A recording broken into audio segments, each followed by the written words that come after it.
రాష్ట్రం నుంచి పుట్టిన ఒక మహా సంస్కృతి. అండ్ ఈ జాతరలో అత్యంత ప్రాముఖ్యమైన విషయం ఏంటంటే బెల్లం.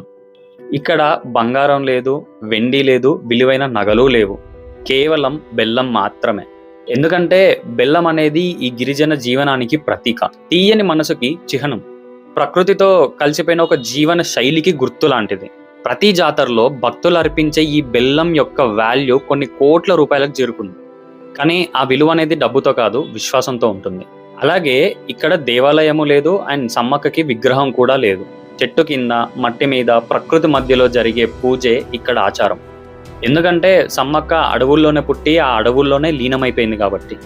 అండ్ ఈ మేడారం జాతర అనేది కేవలం భక్తి జాతరనే కాదు, ఒక గిరిజనుల ఆత్మగౌరవం అండ్ ఒక మహిళా శక్తికి ఒక ప్రతీక.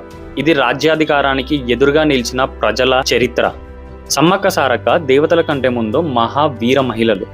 వారి పోరాటం, వారి ధైర్యం ఈ రోజుకి కూడా కొన్ని కోట్ల మందికి ప్రేరణ. అందుకే ప్రతి 2 సంవత్సరాలకు ఒకసారి మేడారం అడవులు జై సమ్మక్క జై సారలమ్మ అనే నినాదాలతో మారుమోగుతుంది.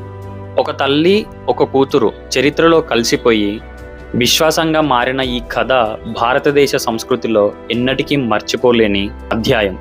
సో ఇది గైస్, మహిళలుగా పుట్టి వీర మహిళలుగా మారి దేవతలైన మేడారం సమ్మక్క సారక్క వీరగాథ.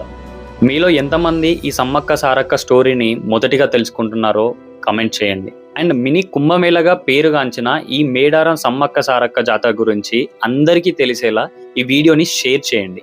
ఇలాంటి మరెన్నో కంటెంట్ కోసం మా ఛానల్ని వెంటనే సబ్స్క్రైబ్ చేసుకోండి.